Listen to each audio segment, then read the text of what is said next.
What would happen if you found out that the only real fight you have in this lifetime is with yourself? Let's talk about that.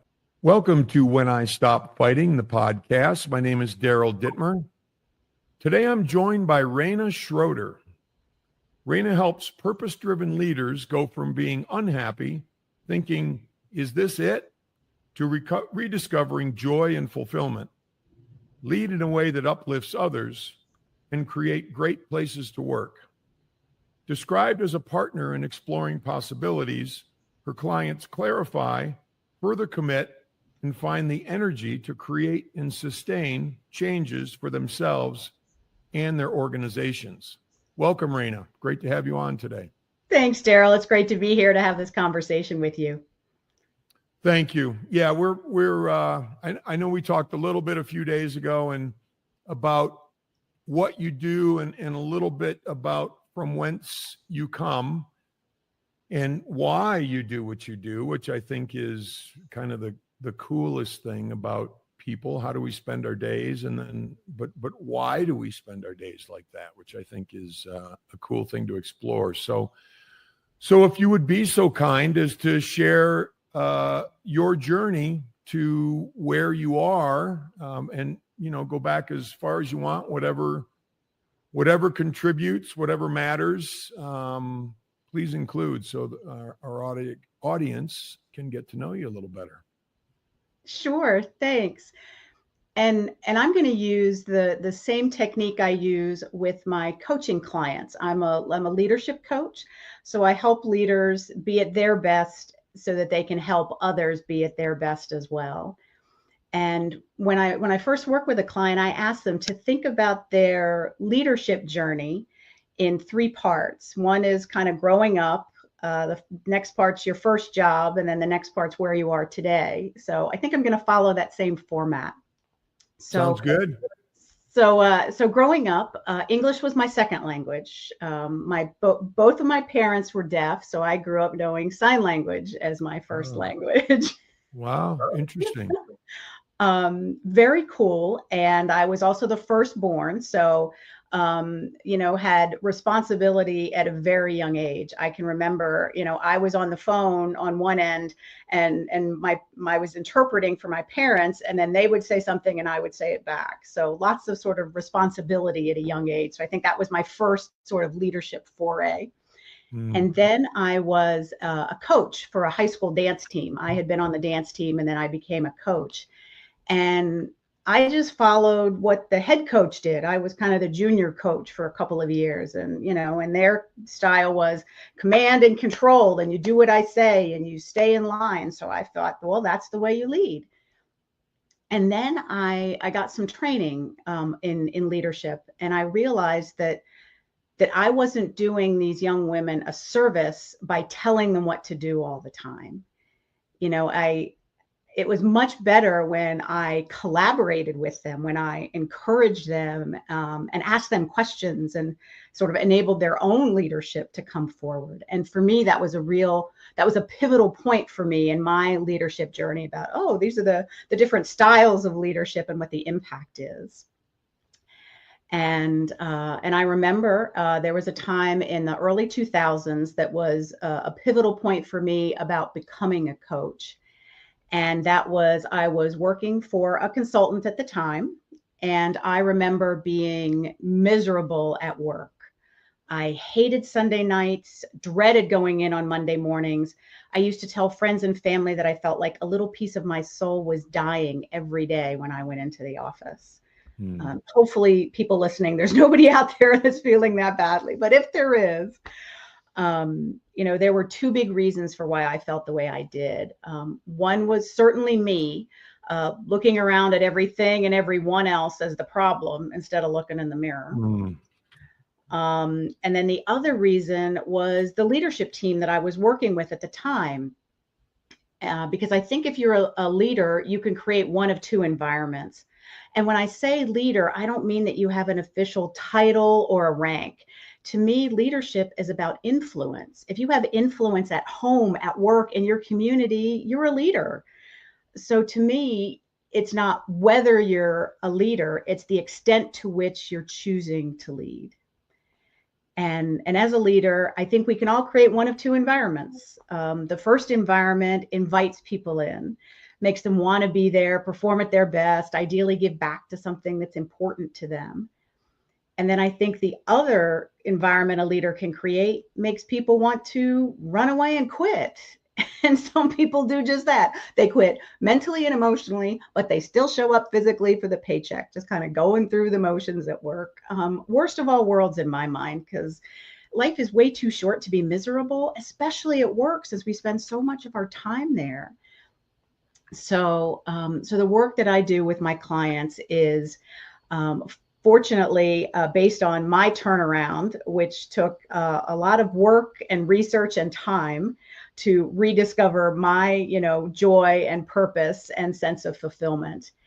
And now I'm able to help leadership clients find that and live from that place so much faster than I have. And I also have a background in something called positive psychology, which is the study of what makes us happy and thrive and perform at our best, as opposed to traditional psychology, which studies everything mentally and emotionally wrong with us. And so, figuring out what lights you up, what lights me up, and it's different.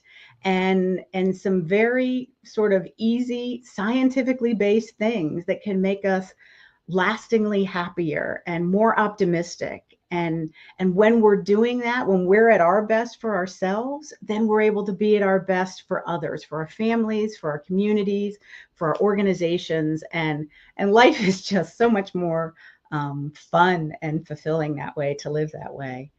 And since life is a continuous journey, the title of your show is When I Stop Fighting, the Fighting Stops. And I had some real insight into that not too long ago through some family dynamics, which we can either talk about or not talk about. But Sure. it's a continuous journey and learning as you go for everybody, me included. And I think that's part of the joy of just being alive. Absolutely. And thank you for sharing that story and your story. People get so much, I think, from hearing others' stories, because we all have a little different story, obviously, but we all have different perspectives. We all have different things that light us up, that we feel different things. And sometimes we feel the same things on a journey that is, either empowering or difficult. And to hear that other people have gone through those things, I think is crucially important, so that we don't, you mentioned blame, so that we don't start blaming and saying, oh, it's this or it's that, or it's something completely beyond my capability to address. Because I think we can't lead our lives feeling like everything's hitting me, everything's on me, everything is a problem, everything is difficult, and it's no way to live. And it sounds like you help people to stay away from that mentality, or at least, turn things around and maybe look at what is good, look at what we can be grateful for. It sounds like that's something that you try to accomplish with people who are struggling. Exactly. And it's normal and natural. And I go there too, to go to a place of feeling the coaching language and the leadership language is feeling like a victim. Everything is being done to me. I don't have any choices here. This isn't fair. And when you're feeling that way, again, normal, natural, I go there. It's like the world shrinks, your possibilities shrink, because you feel like you don't have any control. And while you might have zero control on what happens to you, you do have control on how you respond to what happens to you. So it's a question of, for me, I say the energy's got to go somewhere. So when you're mad or sad or upset, the energy's got to go somewhere. So you want to find productive ways to let that out. You can do exercise and walking, you can scream into your pillow, whatever works for you. And then once you've kind of let some of that energy go, then then hopefully you can be to a place where it's like, all right, now what do I do? What can I do? Even if I can just change how I'm looking at the situation, where it's not that it's helpless and hopeless and it's never going to change. Because if we think that way, we can help create that sort of self-fulfilling prophecy. But if we think, okay, there is something I can do, even if it's, being tired of being sick and tired, and then decide, all right, let me try and do something different. And the something, it almost doesn't matter what the something is. It's that you do choose to do something different, even if it's just some self-care. I'm going to take care of myself for a little while here until I figure out what I want to do. And I remember doing a little bit of that when I was in that being miserable situation at work. I guess the last straw for me was I had a conversation with my boss at the time, and he called me in for a performance review. And he said, Rayna, I'm just going to tell you from the outset, you are not a good leader. And I thought, oh, crap. Think back to those feedback conversations. What are you supposed to do in this situation? Okay, good. Don't get mad. Don't defend yourself. Just try and listen. So I'm like, okay, breathe. Just listen. And he goes on to say, when you're not here, your team doesn't have any problems. They function normally. Things go fine. And that means you're a bad leader, because when you're not here, things are supposed to fall apart, and you're supposed to come back in and make things all better again and fix things. That's what good leaders do. And I remember sitting there, and I said what I thought, which was, you and I have a fundamental disagreement on what good leadership is. And that's what made me decide I couldn't be successful in that organization, started my own coaching and consulting company back in 2006. But it took me a while to get to that place. At first it was, it's unfair and I can't believe this and you idiot and you shouldn't. And then it was, that's not going to get me anywhere. And then eventually, once I kind of got over that anger and frustration and feeling like a victim, I was able to go, all right, now what do you want to do? And what I really wanted to do is I really wanted to help leaders be good leaders, to realize that it's about empowering people. It's about listening to people. It's about setting a vision and then letting people do amazing things and creating workplaces that people want to be at. And I said, that's what I'm going to go do. So that's what I did. That's awesome. There's so many things in there. I was writing some things down when you were telling your story, and I ran out of paper. So rather than, because I can have sticky notes everywhere in my life, and it's insane. So, but you mentioned sick and tired of being sick and tired. And I wholeheartedly believe, because that's much of my story, and all of these things happen, I think, at different times in our life. It's not like, oh, I was sick and tired of being sick and tired one time. I've probably been sick and tired of being sick and tired 100 times. And like you said, then I have to take action. Then I have to change. And I'm a firm believer that it truly can be, and it sounds like it was for you, and it has been for me at different points in my life, it's darkest before the dawn. Right. But that is, as difficult as it is, that is the best place to start changing, because I become willing to do things differently. And that's what I've found with my personal life. I'll share a quick work story. Same thing, as you. I was actually an owner in this company, and the majority owner, he said to me, and I was kind of in rough shape at this point. I didn't like the way the things were going. I was a leader in the company, and he was more sales oriented, and I was a sales guy, but he was more sales oriented. I was more culture oriented. Like, I want people to come here and enjoy what they're doing. And that doesn't mean you have to have parties and enjoy everything all the time, every day, because work can be tough, and that's okay. But at least enjoy the environment. that it's not just about sales. It's not just about money. It's about, I think Richard Branson talks about it. If my employees are happy, then the customers will be happy. And I think that's 100% true. So he and I butted heads a little bit on that stuff. He was the majority owner, so he won, which is fine. But at one point I was just like, I don't think I can do this anymore, because if we don't put culture first, the sales aren't going to matter. We can make money, but that money doesn't make lives, in my opinion.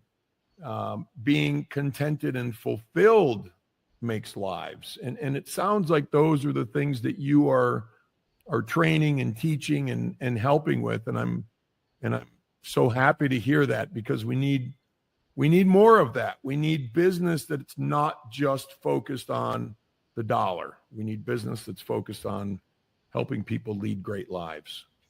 I completely agree. And what a great story. Thank you for sharing that. And I love how your philosophy was kind of aligned with, I guess, Richard Branson's philosophy of when employees are happy, they're going to treat their customers well.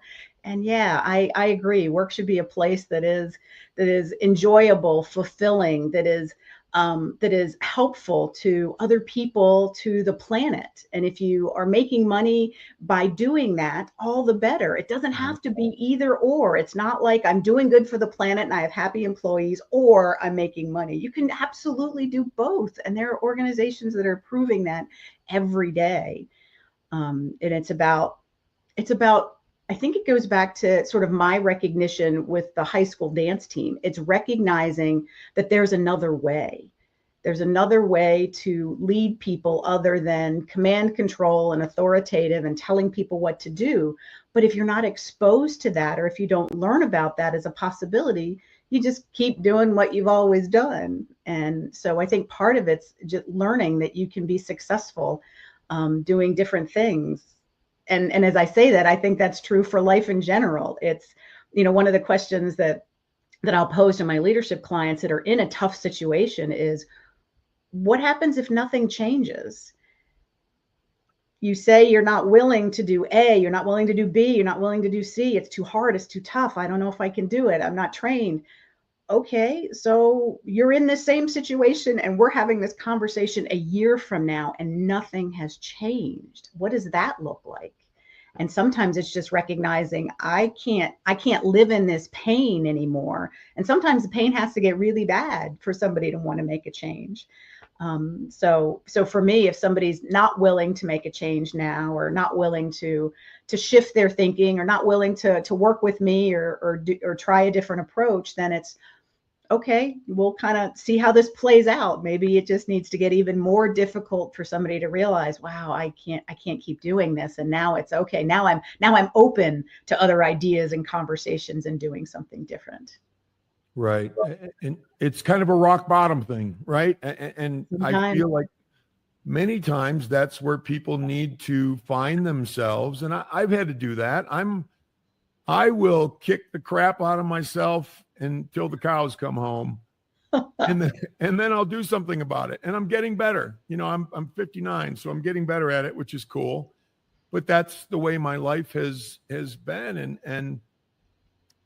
But again, I truly do feel like that's the place where we change. And I'm the same as you are. I'm part of what my books talk about is, if you're doing the same things 5 years from now that you're doing now and expect huge changes in your life, what do you think is going to happen? Life is about doing, and I do a lot of being stuff. I do breath work and I do meditation and this and that, but that fuels my doing, that fuels what I go try or not try. And it's very disheartening for me sometimes to see people who want a different life. And I have family members who say, I want a different life, but they don't try. And shame on me. I can be the one who tries to try for them.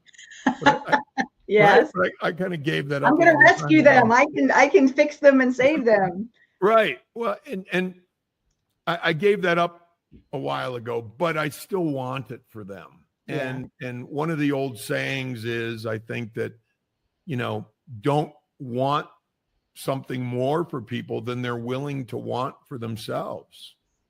Because this is hard to say, but, and I don't mean this as it sounds literally, but maybe they're just happy doing what they're doing because it's familiar and it's comfortable.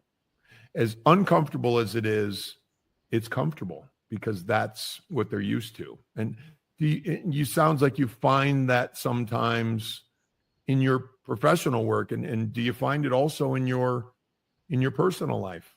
Yeah, being comfortable and sort of, having a set as a thermostat is where we like to operate as human beings. And even things that we want to do, I want to start my own business, or I want to start a podcast, or I want to write a book, or I want to, take on a new leadership position. There's always the part of us that says, yes, that sounds great, I want to go for it. And then when we don't go for it, it's like a foot on the gas and a foot on the brake. A foot on the gas says, yes, I want to go for it, this is going to be great. But there's always a foot on the brake that says, well, what am I going to lose because of this? Or what do I have to give up because of this? Because there's pros and cons to everything, whether it's a happy choice or a not so happy choice. And unless we can sort of face those things that are having us push on the gas, change can be really hard. And so, sometimes I'll walk through an exercise with my clients that says, okay, imagine that the thing that you really want to have happen has now come true. What scares the Jesus out of you when you think about that? What anxiety comes up for you about that? And then it's, oh my gosh, let me think about this and this and this and this and this. And it's like, well, of course, that's why you're not jumping for this big change you want to make, because there's all these other things that we need to address first. And I've been, I mentioned, I think earlier before we started recording, I've been listening to some videos from webinars from coaching.com. They do a summit every year for coaches on coaching and leadership. And one of them talked about habits and setting goals, and how so often we set these huge goals. And I'll just go back to, I want to do my own podcast, since that's what you've done. So I want to do my own podcast tomorrow. That's what I'm going to do. I'm going to do my own podcast. But that can be so big and so daunting to think about doing that. Maybe you need to take tinier steps first. Maybe it's, well, let me talk to somebody who's doing their own podcast first and see what that's like. Maybe I'll invest in a good microphone. So it's sometimes when we set these huge goals that people say, go big or go home. Well, a lot of us go home because it's just too hard. Right. So it really is about setting those, okay, that's the big one, but what do I want to do first? I want to write a paragraph in my book. I want to lose 2 pounds instead of 30 pounds. Or so it's those small incremental habits that I've been learning can be a lot more empowering for us to do. And then we can celebrate, yay, I wrote that paragraph, or I bought my microphone, and now that inspires me to take the next step. Yeah. And I've been there in so many situations in my life where, and I will try to eat the entire elephant at one time. And that's my MO. And my wife always says, I can't leave you unsupervised. And, and she's right. Sometimes she can't leave me unsupervised, but I always learn something. And as interestingly, when I try to eat the entire elephant at one time, sometimes life pushes back and says, just eat a foot, just settle down, enjoy the journey. Because I sometimes I feel like I'm running out of time. And I probably thought that when I was 19. I only have, 70 more years to do what I have to do on this planet. And, the time frame has shrunk a little bit at this point, but I like to take big bites and a lot of times that's where the learning happens for me, that I need to, just I can't, chill isn't necessarily the right word, but just, slow down, enjoy getting there, enjoy, taking on that project. You mentioned podcasting, and anybody who knows me would say, Daryl doing a podcast, absolutely no freaking way. He's too much of an introvert to do that kind of thing.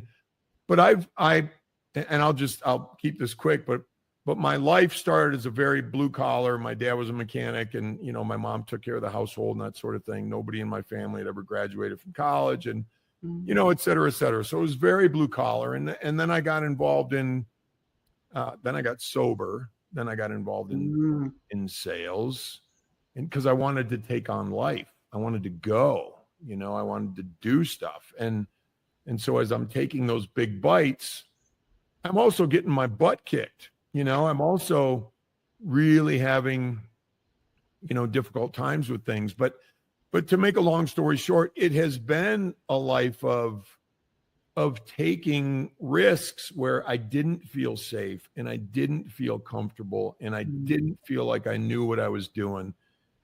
And it wasn't even that I didn't feel like I knew what I was doing. I didn't know what I was doing. And sometimes that makes it more difficult, because we dive in, and I dive in, I take on too much. And then, that for every action, there's an equal and opposite reaction, right? I get pushed back. And I love your style of, just take a bite and then take another bite. And over time, so much can change. So I know I'm talking too much, but I was very happy that you said that, because I need to hear that today. I need to hear, sometimes it's little bites, and that's really fulfilling, because we can participate in our lives changing over, the course of time. And that's really, really gratifying. Yeah. And, as a coach, I think in questions. So all these questions are coming to my mind. If we were working together, one of my questions would be, what changes have you made in your life? How have you gone about that? What's worked for you? What hasn't? What patterns have you noticed? And sometimes you have to kind of sit back and examine some of that to go, oh crap, I've been doing the same thing for 40 years and I haven't figured out what the connection is between that. Or for me, I'll learn a lesson that I think I've already learned. And I'm like, haven't I learned that one already? Here it comes around. I must not have learned it again. Right. But I like to believe that you can, the universe, God, whatever language you'd like to use, is working for us, giving us opportunities to learn. And if I can remember that, and sometimes I have to go through the, mad, sad, angry, whatever phase to learn that, to go, all right, what am I supposed to learn from this situation? And for me, that's been one of my core questions for myself, and one of my core questions for my clients, that really shifts out from the victim, poor me, can't do anything, to what am I supposed to learn about this? And sometimes you're supposed to learn that when there's nothing you can do about a situation, that's in itself something that you've learned. I just have to learn to be okay with this and move forward, even if I can't change someone else, even if I want something so badly for them that they don't want for themselves. What I can learn is that I need to move forward and let them be who they are, and appreciate them and be grateful for them. And if and when they choose to maybe take some different action, I'll be here for them. And until then, I'm okay with it. I'm not making myself crazy about a situation anymore. Right. You brought up the universe or source or God or however anybody wants to refer to it. And I feel the same way. Much of my life these days, and for a long time, has been about faith. And Joseph Campbell, one of my favorite authors, myth and that sort of thing. But he talks about, when he was asked about his faith, he said, well, I don't need faith. I have experience. And not that I necessarily agree with that sentiment, but he went on to say that if I look back on my life and I understand the things that have come into my life and the timing of things that have come into my life and looking at the way things have happened, I could not have orchestrated that the way they happened. And look at my life now. It's a beautiful sort of tapestry of everything that has happened in my life. And that is the most beautiful thing.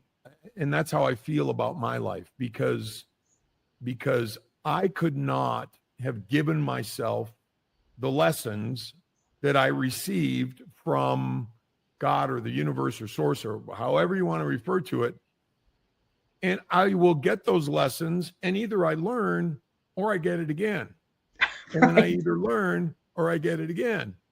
And I can get the same lesson 18 times if I don't learn, or whatever that number might be. And the interesting thing to me, and one of the things that has been very true in my life, is that I may not know what I learned until 5 years later. I might look back and say, oh, wow, I remember that. And this is what it meant. And that's been such a wonderful thing for me to sort of feel at times when things come up. And I'm like, that is so cool.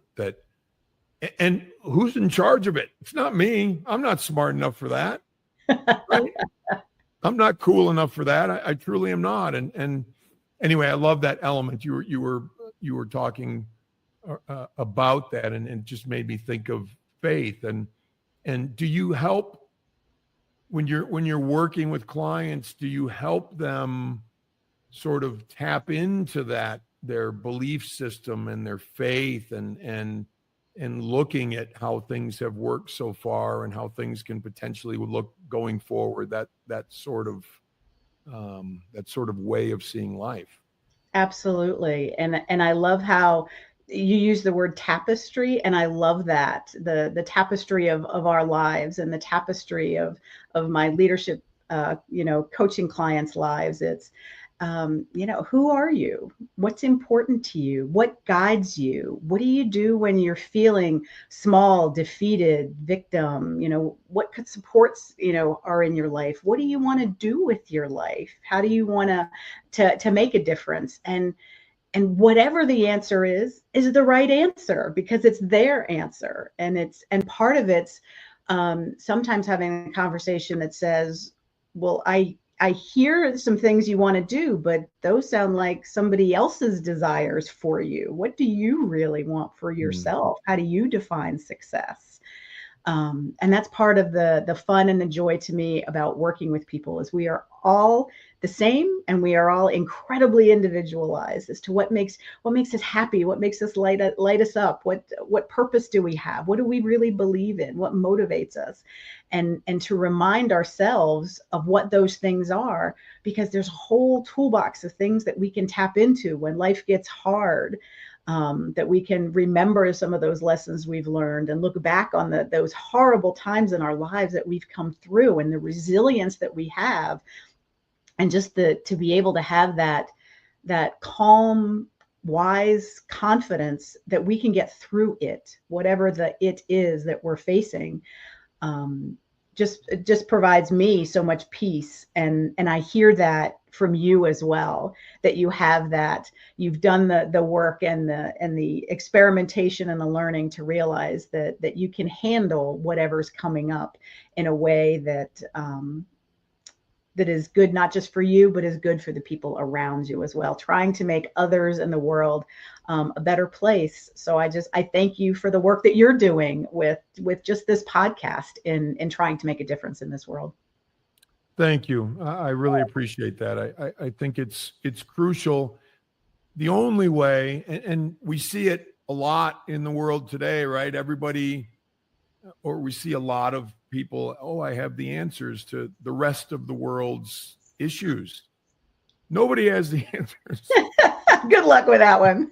Right. I'm a firm believer. It's one person at a time, right? I have to deal with me, and I have to I think of myself. I don't actually think of myself as this, but I think it's kind of funny. An attorney said this to me a long time ago about people. He was talking about moving product, and he was talking about people. And I'm like, and I look at myself as a product. What product am I putting out there in this world? You know, what am I? Yes. Am I someone who is, you know, able to get along with people? Can I forget about myself long enough to smile at the cashier, or strike up a conversation with somebody, or, you know, make eye contact with people and say hi walking down the sidewalk? Or am I all wrapped up in my stuff? You know, like, oh, I got this problem and I got that problem, and life stinks, and it's, look what's going on over here, and look what's going on over there, and the president's terrible, and this and that, and like all that stuff, right? Like we can get embroiled in that. But if we're embroiled in that, what's the product we're putting out there on the street? What's the us that's going out there? You know, who is the Daryl that's going out there? And, you know, I've chosen for a long time to be a person who can help, you know, who can help other people, and help people have, you know, answer some of those questions, and look at life differently, and ask themselves, you know, the difficult questions. And I appreciate you saying what you said, but I applaud you for helping people be better within themselves, so that they can contribute to whatever other environment they're in. And, you know, 8, 10, 12 hours a day, that can include work. Right. Oh, and I love that that's what you want to do with your life, to help people, to be that positive impact. That's the name of my company, Positive Impact Leaders. And that was a very deliberate choice. And to be someone, you know, how do you show up in the world? Who are you? And what are other people empowered to be like when they're around you? So I love those sort of existential questions, and those are the same questions I ask my clients. And I also come from that same. I want to be helpful. I want to try to be someone who is, I say, positively contagious, because our moods are contagious. So if I can help someone in a way see the world in a more optimistic light, see themselves in a more confident, positive light, that helps. We help each other. We help our teams. We help the world that way. Like you said, one person at a time.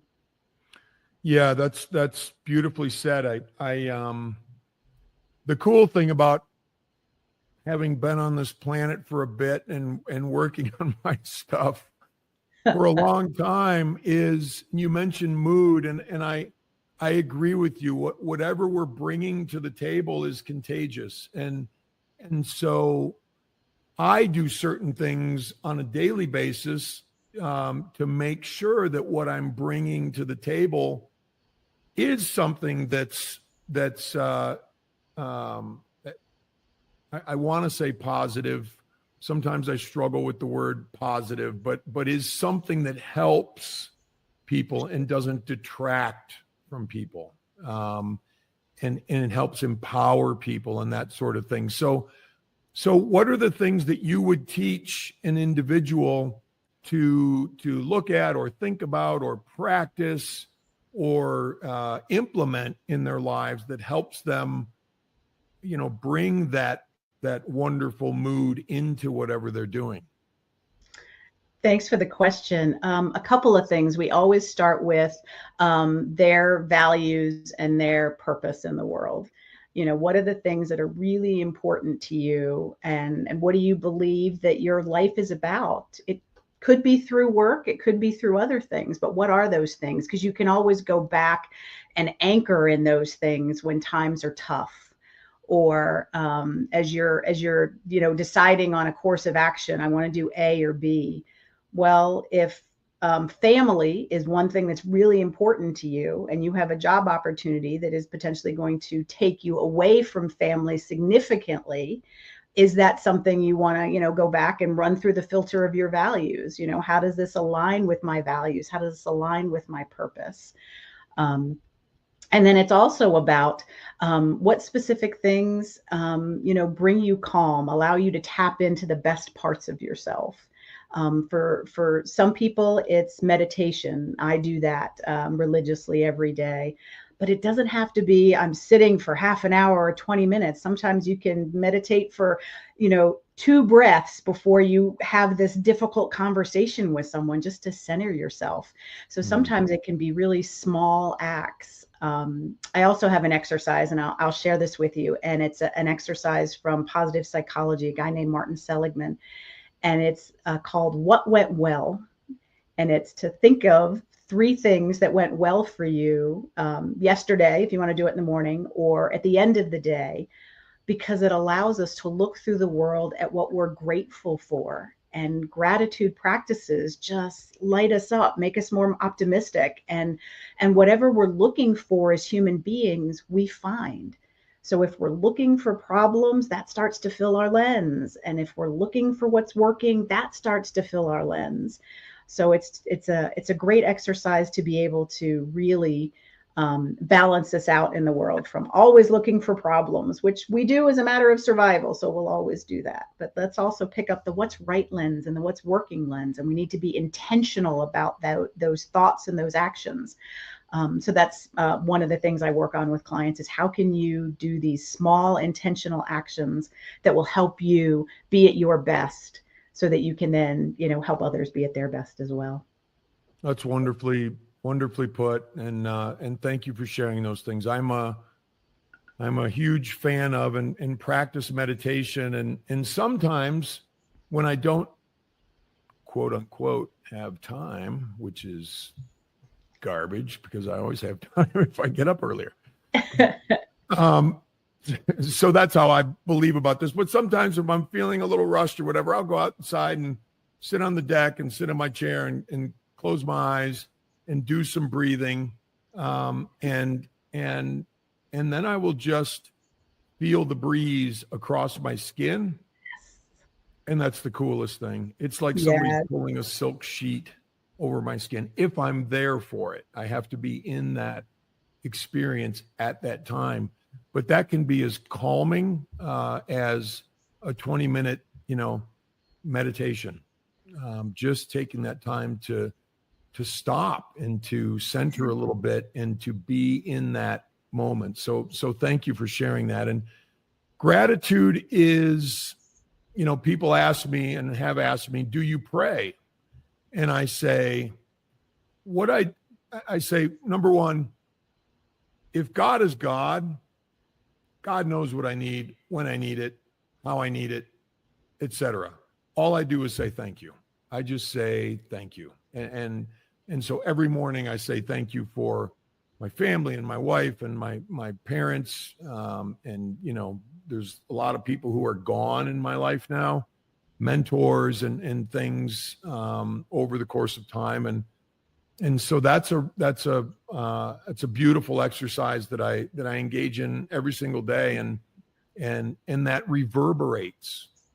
The word tapestry, and I love that word too, but I also love the word reverberate, because everything I do reverberates and it moves out from me into life and into my life and into other people's lives who I touch. And so if I'm doing the meditation, doing the breath work, doing the gratitude, doing the exercise, doing all those things that allow my reverberation to be positive for other people, that absolutely matters. And that helps me in every area of life. So thank you so much, Rayna, for saying that, because it does boil down to our habits and it boils down to our practices.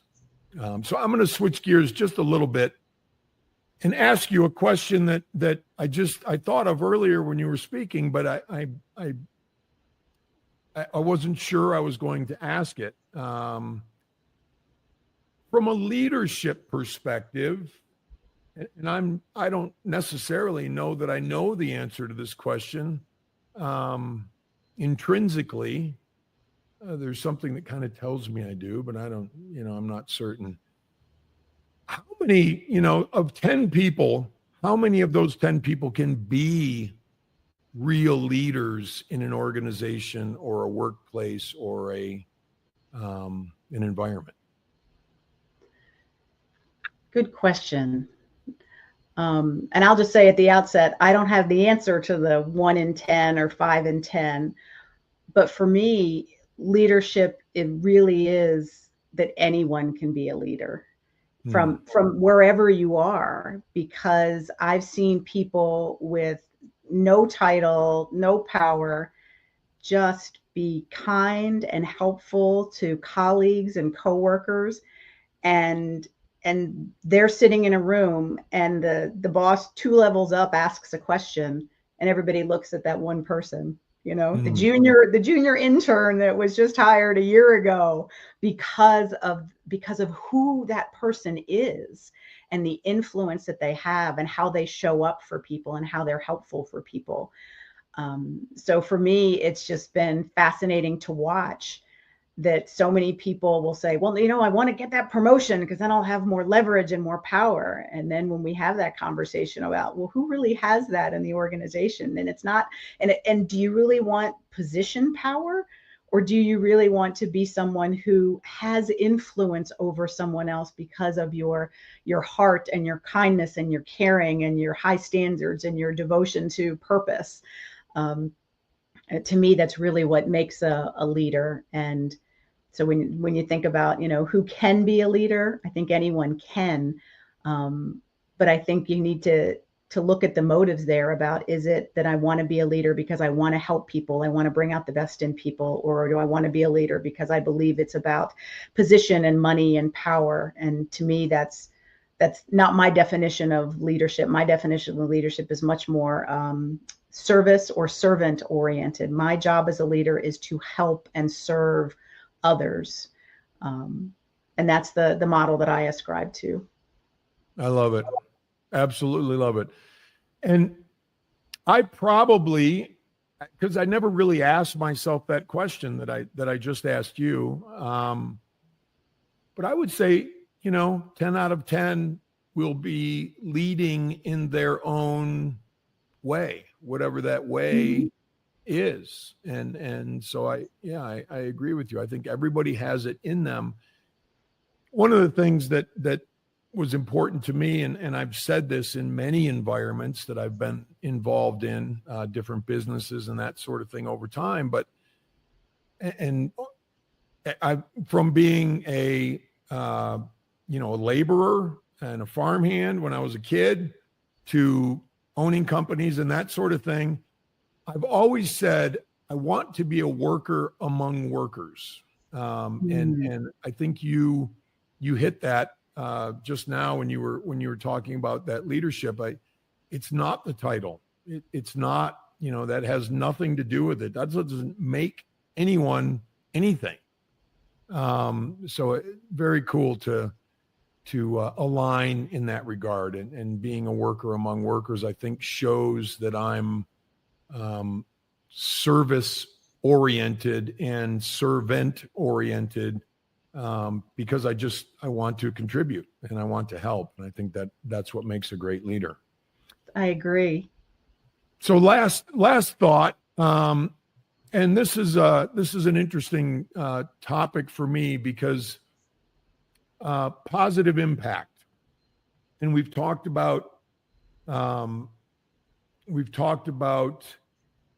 what it takes to be that, and to help in an organization, and what we're built of, that we can bring, and how we can build ourselves to bring things that help other people. Now and I had mentioned earlier, so I want to flesh it out a little bit. I had mentioned earlier about, sometimes positivity, if it's not real. And it's kind of like, I know something's bad or it's not right, but I'm going to pretend like it is. And I think there's a tough way to go, because I think that's what a lot of people think positivity is. Right. And I don't think it's that. And I don't think you think it's that. I think it's, it's what we're bringing to the table, not pretending that this is positive, even though it's the most horrible thing that ever happened.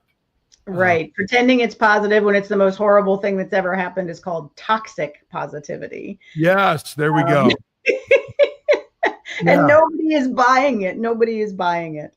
Right. And I'm kind of a research junkie, so I'll tell you, they've actually done studies where if you're pretending something is really good when it's not, it actually hurts us physically. Like like our hearts don't function as well when we're lying to ourselves and others, just to share that research tidbit. But no, it's, my invitation with clients is be real. If the situation is tough and it's hard, then you say that this is tough and this is hard and I don't like it.